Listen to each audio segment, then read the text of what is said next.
taxes. No, more than that. We need you to continue to provide opportunity for our people, for the people of Manila. And that is our long-term approach in peace and order situation.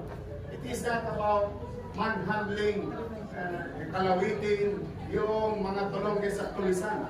No. If I grew up in a very challenging community, and one thing that I have learned, kapag ang tao may trabaho, mas malaki ang probability na hindi siya mamimerwisyo ng kapwa niya. That's why that is our goal, that's our solution to the peace and order. Business will prosper. Jobs will be provided. Bonus na lang yung buwis.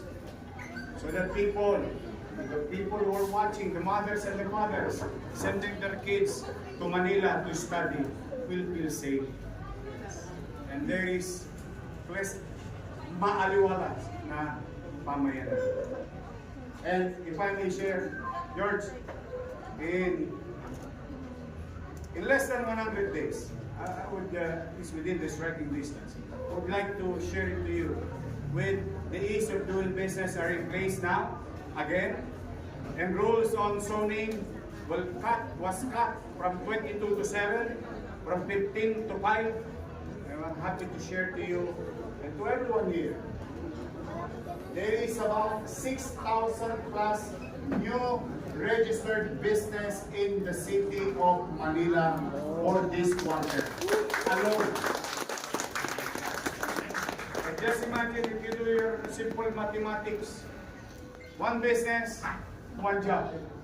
That's 6,000 new jobs. If it is one job. But business needs a lot of human power or human resources. And we're happy in aligning ourselves with the direction of the business to come, to be safe, and prosper, providing jobs. We continue to provide skilled individuals in our training facility under MDSW.